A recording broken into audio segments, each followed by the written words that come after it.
네, 안녕하십니까. 스마트 튜브 부동산 조사연구소 김학렬 소장입니다. 네, 오늘 이 시간에는요, 그럼 과연 723 부동산 대토론회 이후에 내 집 마련 계획, 혹은 이사 계획, 갈아타기 계획은 안전한지 한번 확인해 보는 시간들을 갖도록 하겠습니다. 실제 고민들을 좀 접수해 주셨고요. 일단은 세 가지 이제 사례가 있었는데요. 첫 번째 사례는 이제 계약갱신, 근데 이제 전세겠죠, 당연히. 그리고 첫집 매수, 그 사연이고요. 두 번째는 계약금 이후에 중도금, 잔금을 어떻게 마련해야 되는지 이런 내용이었었고요. 세 번째는 이제 기존 집 매도 전에 갈아타는 방법들입니다. 같은 정책이어도 이 세 가지는 각각 케이스 바이 케이스잖아요. 그래서 상황에 따라서 답이 달라진다는 것이니까 재밌게 한번 들어주시면 좋을 것 같습니다. 네, 세 가지 고민이 이제 반복이 됐습니다. 일단은 대출보다 준비하고 있는 계획이 가능한지가 핵심이겠죠. 하나하나 좀 보도록 하겠습니다. 그래서 첫집 고민 중이라고 하는 이제 분이 이제 사연 남겨주신 겁니다. 전세 만기가 4개월이 남았는데 보증금을 7천만 원 더 올려달라고 합니다. 라고 하는 부분들이 있었고요. 입주 18개월 전이라고 한 닉네임을 쓰신 분은요. 분양가 8억 원 아파트 계약금은 냈는데 잔금 대출이 걱정됩니다. 네, 그렇게 좀 말씀해 주셨고요. 그다음에 갈아타기 고민이라고 하는 분은요. 기존 집이 아직 안 팔렸는데 새 집부터 계약해도 될까요? 라고 하는. 이게 참 실제 사연이기 때문에 마음에 더 와닿는 것 같습니다. 일단 세 가지 사연의 숫자를 하나씩 좀 확인해 보도록 하겠습니다. 일단 집을 사고, 갖고, 팔 때 세금이 다릅니다. 일단은 이제 대출과 별도로 세금은 준비하셔야 되는데요. 살 때는 취득세를 냅니다. 그리고 지방교육세를 내야 되겠죠. 그리고 갖고 있을 때 보유세죠, 보유세. 보유세는 크게 두 가지입니다. 지방세로서는 재산세가 있고요. 국세로서는 종합부동산세, 소위 말하는 종부세가 있습니다. 그리고 매도할 때, 팔 때는 당연히 양도소득세를 내게 됩니다. 네. 그럼 이제 세금은 이제 세금은 계약금과 대출 외에 따로 계산해야 된다는 것들 알고 좀 각각 좀 살펴보도록 하겠습니다. 네, 첫 번째 사례입니다. 전세를 갱신할까요? 첫 집을 살까요? 라고 하는 이제 사연이었었죠. 다시 사연을 좀 정리해드리면 전세 만기가 4개월 남은 상황에서 지금 전세 보증금이 1억 5천인데 2억 2천까지 7천만 원 정도죠. 7천만 원 올려달라고 하는 사연입니다. 그래서 이 전세에다가 7천만 원을 더 넣는 것이 맞을까요? 라고 하는 부분들입니다. 일단 30대 맞벌이시고 무주택이시고 당연히 서울 출퇴근이 가능한 거리고 생애 최초 매수까지 검토하고 있다라고 하셨습니다. 일단 계약갱신을 한다라고 결론 내놓으시면은 7천만 원을 어디서든지 구해 오셔야 되겠죠.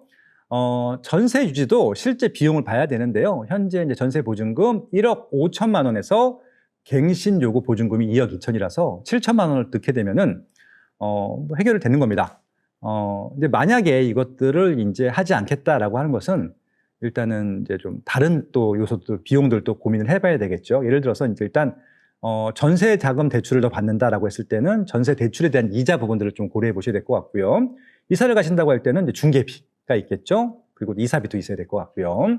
그리고 또 여차해서 갱신을 쓰든지 재계약을 했을 경우에는 2년 후에 또 올려줘야 되잖아요. 그럼 또 재계약 위험이 있다라고 말씀할 수 있는 것이죠. 그래서 일단은 추가 보증금에 내가 마련할 수 있는지 없는지만 보고 결정하시면 안 된다라는 말씀을 좀 드려보고 싶은 것들이고, 이 비용에다가 이사했을 때는 이사 비용, 아니면 또 계약 갱신했을 때는 또 계약 갱신했을 때의 비용까지도 고려하셔가지고 좀 고민해 보셔야 된다, 결론을 내야 된다, 그런 말씀을 좀 드려보도록 하겠습니다.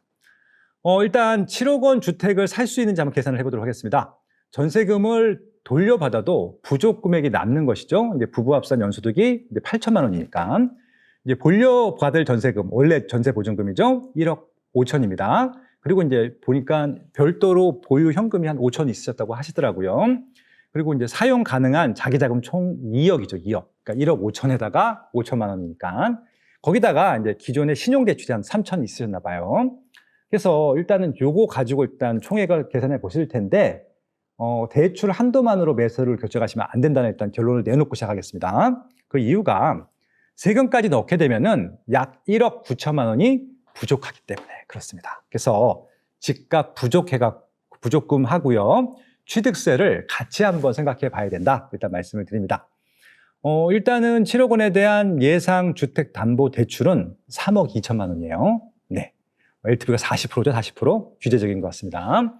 그리고 두 번째, 월 원리금 상환액인데 162만 원이에요. 그리고 집값에서 부족한 금액이 1억 8천입니다. 그리고 여기 또 취득세하고 지방소득세를 취득할 때 낸다고 말씀드렸잖아요. 1,280만 원. 그래서 실제 부족한 금액은 1억 8천이 아니라 1억 9,300만 원이 된다. 예, 그렇게 좀 말씀을 드립니다. 근데 여기에 또 있어. 중개 보수비, 등기비, 이사비는 또 별도라는 것들. 몇백 원 들겠죠? 예, 그것까지 포함을 하셔야 됩니다. 그럼 거의 한 2억 돈이 필요한 거예요. 물론 이제 생애 최초라고 하면은 한 번은요, 취득세를 감면받을 수 있어요. 최대 얼마까지? 200만 원까지. 예, 그래서 일단 생애 최초여야 되는데 여기서 중요한 것은 생애 최초예요. 만약에 청년인데요, 신혼부부인데요, 이분들이 만약에 이전에 집을 매수했던 경험이 있거나 소유했던 경험이 있으면 안 돼. 그러니까 나는 지금까지 태어나서 한 번도 집을 소유하지 않은 분들은 안 되는 거죠. 근데 제가 오늘 토론에 갔다 왔다고 말씀드렸잖아요. 토론회에서 한 분이 나 어렸을 때 우리 할아버지가 지분으로 부르셨대요, 집을. 근데 그건 어차피 내가 이제 소유도 할 수 없었기 때문에 바로 지분을 넘겼다는 거예요. 근데 지분을 잠깐 갖고 있었다는 이유로 생애 최초에 대한 모든 권리를 다 못 받는데요.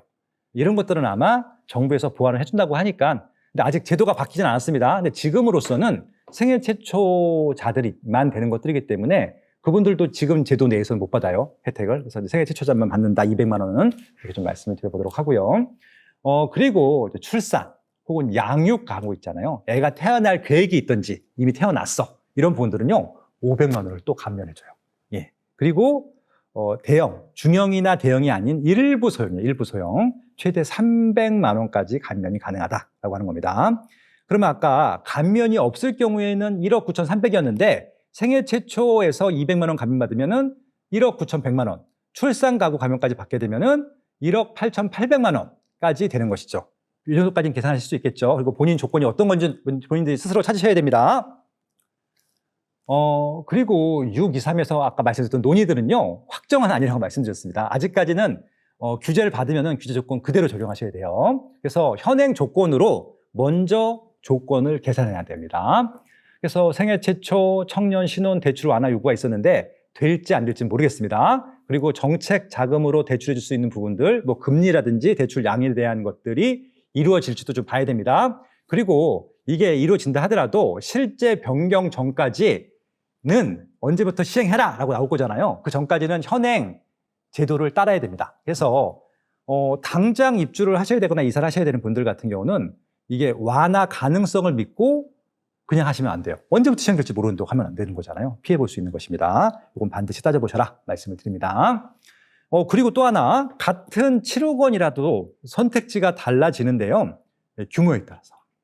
예를 들어서 서울 구축 5구 제곱미터 하고요. 경기 대단지 8사를 비교해 보도록 하겠습니다. 일단 언급된 단지들은 그냥 사례니까 그냥 양해하세요. 제가 부정적으로 말씀드리는 게 아닙니다. 노원구 상계동에 상계주공 2단지가 있습니다. 30년 차가 넘었죠. 재건축 대상 아파트이기도 합니다. 59.28제곱미터고요. 7억 원이에요. 2029세대, 1987년도. 오래됐죠? 예, 그렇습니다. 그 부천 아이파크라고 하는 단지가 있어요. 8498이고요. 6억 8천만 원. 거의 7억이죠. 비슷합니다. 1613세대. 입주년도가 2017년도니까 아직 10년도 안 됐어. 그 새 아파트죠. 그러면은 이런 서울 입지가 좋은 구축하고 경기도의 넓은 새 아파트 중에 무엇이 우선됩니까? 라고 스스로 한번 이제 판단해 보시는 것이죠. 일단 현재 조건에서는요, 계약갱신이 더 안전하다라는 말씀을 좀 드려보도록 하겠습니다. 왜냐하면은 현금이 좀 부족하신 것 같아요. 네, 그래서 월 상환 부담이 크기 때문에 그렇고요. 대출받았을 경우에. 매수가 어려운 이유, 일단은 약 1억 9천만 원 정도가 부족하기 때문에 비상자금이 없어요. 그래서 그리고 또 월 160만 원이라고 하는 그 비용을 상환해야 되기 때문에 요것들, 생활비 쓰고 또 남는 비용, 이게 먼저 또 공제가 되겠죠. 생활비가 줄어드는 부분들이 있기 때문에 그 부분들이 좀 부족할 수도 있다 말씀을 드립니다.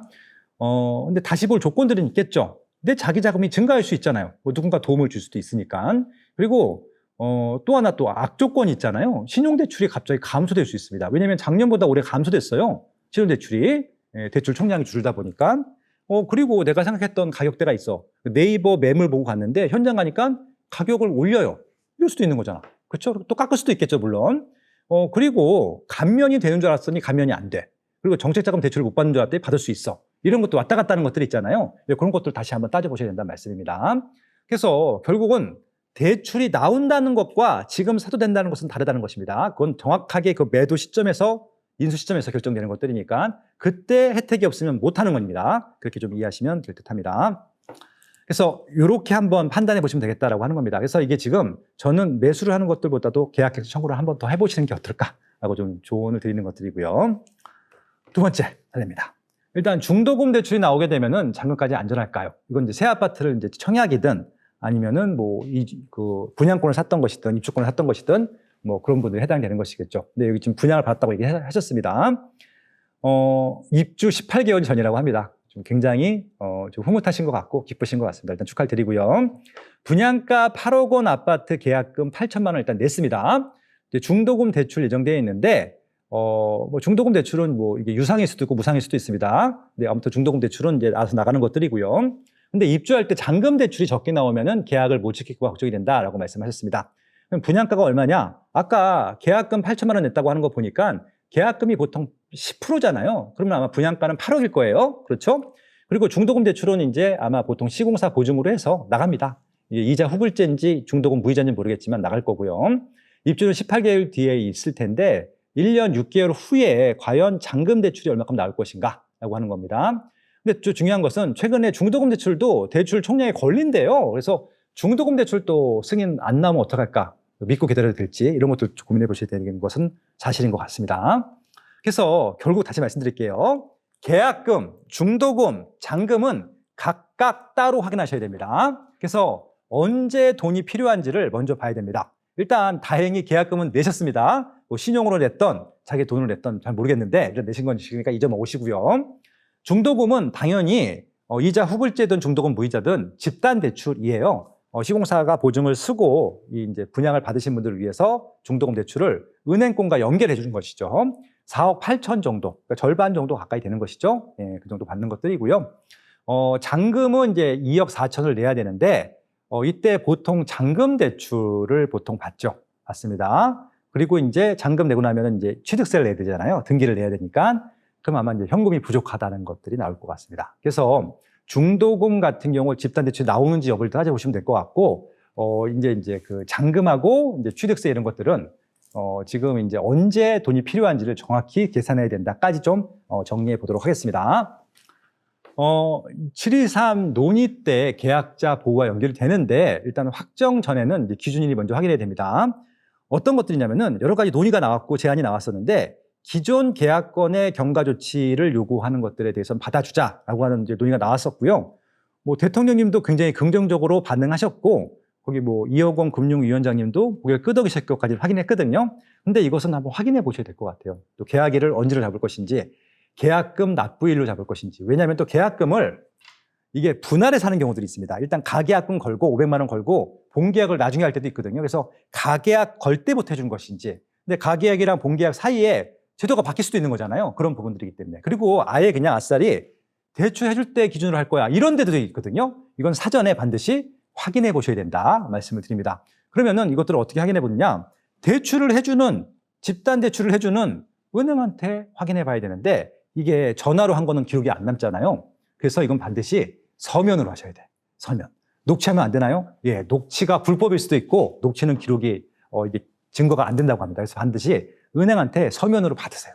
그게 정확합니다. 그래서 보호 논의가 있어도 모든 계약이 자동으로 보호되는 건 아니라고 말씀드렸습니다. 심지어는 대통령께서도 말씀하셨지만 그게 법으로 통과되지 않으면 안 되는 것들이기 때문에 반드시 확인하셔야 돼요. 누구한테? 은행한테. 예, 그렇게 좀 말씀을 드려보도록 하겠습니다.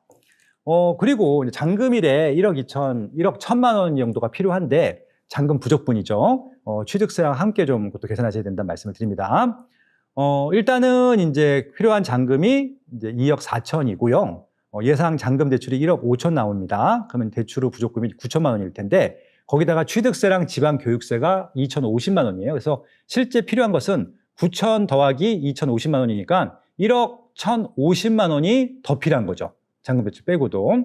그리고 여기에 또 등기, 채권, 입주비, 옵션 잔금들은 또 별도입니다. 그래서 반드시 잔금 부족금과 취득세 비용까지 또 고려하셔야 되고요. 등기 비용, 채권 비용, 입주비, 옵션 잔금 비용까지도 고려하셔야 됩니다. 그것들은 말씀 안 주셔서 제가 얼마큼 나오는지 몰라서 안 썼습니다. 네. 감면을 받아도 잔금 부족이 또 남는데 아까 말씀드린 대로 감면을 받을 줄 알았는데 감면이 안 돼. 그럴 수 있잖아요. 그리고 뭐 생애최초 감면 같은 경우, 그리고 또 출산 양육 감면이 있는데 되는지 안 되는지 모르니까. 그래서 이것은 저 같은 경우는 보통 감면이 안 되는 기준으로 세팅을 해놓은 다음에 감면되면 나머지는 보너스죠. 그렇게 보시는 게 맞을 것 같아요. 그래서 진행 가능한지, 추가 현금이 필요한지 즉시 확인하시고요. 잔금 대출은 가조회가 가능하거든요, 은행권한테. 그래서 일단 한번 확인해 보시고요. 그리고 이제 추가적으로 현금 계획이 먼저다라는 말씀을 좀 드려보도록 하겠습니다. 예, 답변 다 되셨죠? 네, 그럼 세 번째 사연으로 가도록 하겠습니다. 기존 집이 안 팔렸는데요. 새 집을 먼저 계약해도 될까요? 라고 합니다. 요즘 이 고민이 진짜 많아요. 특히 지방이 많아요, 지방이. 지방은 기존 집들이 안 팔려서 지금 분양받은 새 아파트로 못 가서 부득이하게 새 아파트에 잔금을 못 치는 경우들이 되게 많습니다. 그래서 아마 이것도 그런 사연 중에 하나일 것 같은데요. 일단 기존 집이 8억 정도인데 매수자가 없어요. 구축이겠죠, 일단. 그래서 마음에 드는 집이 10억짜리가 나와서 계약금 1억을 먼저 내야 될지 말아야 될지 고민입니다. 라고 하신 거예요. 정리하면은 기존 집이 8억이고 그리고 또 2억이 없잖아요. 내가 가진 현금이 없으면 2억 대출 받아야 돼요, 또. 새 집은 10억인데 계약금 1억을 걸어야 돼요. 그럼 일단은 또 계약금 걸 돈 1억은 또 있어야 되겠죠? 내 집을 팔지 않았기 때문에. 그러면 이제 기존 집이 팔릴 것이라고 가정해도 계약해도 될까요? 일단 정답을 말씀드리면 이건 몰라요, 제가. 판단할 수가 없습니다. 근데 일단 여러 가지 시나리오를 만들어 놓고 하나씩 한번 좀 적용해 보도록 합시다. 일단 먼저 팔 때하고 먼저 살 때가 달라요. 위험도가 다르기 때문에 그렇습니다. 기존 집 매도 시점이 갈아타기 시점이 될 텐데 이게 핵심이에요. 그럼 일단 기존 집을 먼저 매도한다고 합시다. 매도 대금이 확정되겠죠. 그러면 대출 상환 부분들이 있을 것 같아요. 일정이 또 안정되기도 하고요. 다만 내 집을 먼저 팔고 지금 마음에 드는 집 금매물 10억짜리가 나왔는데 그게 그때까지 남아있을지는 몰라요. 그렇죠? 그럼 위험이 있다는 것들. 그럼 순서를 바꿔봅시다. 그럼 원하는 집을 먼저 삽니다. 아마 1억은 있었을 것 같아요. 일단 계약금 1억이 있다고 가정할게요. 근데 내 집이 판매가 안 되면, 그래서 만약에 그 집을 계약할 때는 반드시 잔금 날짜를 확정해두고 계약을 하잖아요. 근데 내가 만약에 2달 후에, 3달 후에 잔금 치기로 했는데 2-3달 동안 집이 안 팔려, 기존 집이. 그러면 이제 문제가 생기는 거죠. 그다음부터는 서로 또 뭐 이렇게 또 뭐 그냥 계약금을 환수하네, 계약을 취소하네, 이런 얘기가 나올 수 있는 겁니다. 그래서 실질적으로 저는 매도 시점을 잘 안 팔리는 주택 같은 경우는 보수적으로 보는 게 맞을 것 같아요. 뭐 잘 팔리는 주택들이 괜찮겠지만 지금 집이 잘 안 팔릴 것 같으니까 걱정하시는 거라서 걱정되니까 말씀을 드린 거예요. 일단은 10억 원이라는 새 집에는 세금이 또 필요한 부분들이 있어요. 계약금 외에 또 취득세 현금을 봐야 되는데 새 집에는 10억 원이 있고요. 취득세가 또 3천만 원이 들어가고요. 지방교육세가 취득세 10%인 300만 원이 들어갑니다. 그래서 취득 관련 세금이 3,300만 원이 또 추가적으로 들어간다는 것도 일단 감안하셔야 될 것 같고요. 그리고 또 중개 받으셨으면 중개 보수비가 들어가고요. 등기비가 들어가고요. 채권비가 들어가고 또 이사비 별도입니다. 그래서 새집 계약금 1억 원만 준비해서는 부족하고 당연히 취득세 부분들도 고려해 놓으셔야 된다 말씀을 드립니다. 그리고 또 하나, 양도세하고 6월 2일 보유세를 확인해야 되는데 만약에요 6월 1일 날 소유권 등기가 누구 이름으로 되어 있는지, 소유권이 누구한테 있는지에 따라 달라요. 6월 1일 날로 내가 소유권이 있으면은 세금을 내야 됩니다. 근데 재수가 없을 경우에 두 채를 다, 한쪽이 안 팔리고 한쪽은 샀기 때문에 두 채를 다 소유할 수도 있잖아요. 그러면 양쪽 집 걸 다 내야 돼. 그런 좀 부작용이 없을 수 있도록 잘 하셔야 됩니다. 그래서 기존 집을 살 때에는 일단은 1주택, 1세대 1주택 요건인지 따져보셔야 될 것 같고요. 보유 거주기간 분명히 확인해 보셔야 될 것 같고, 처분기한, 양도 차익까지도 고려해 보셔야 됩니다. 그리고 이제 이것들 중에서 만약에 조건이 충족되면은 예를 들어서 이제 12억 이하야. 그러면 1주택 같은 경우는 비과세 받을 수 있거든요. 이런 부분 체크해 보셔야 되겠죠. 근데 6월 1일 날 두 채야. 그러면은 이게요, 다주택자가 됩니다. 그럼 이제 보유세부터 중과가 되는 거죠. 종부세가. 하지만 이제 일시적 2주택 특례가 되는지 안 되는지 좀 따져보실 필요가 있다까지 말씀드리도록 하겠습니다. 그래서 새 집을 먼저 사면요, 기존 집의 처분일이 중요하다. 2주택자가 될 수 있기 때문에 그 부분들도 좀 고려해 보셔라 말씀을 드립니다.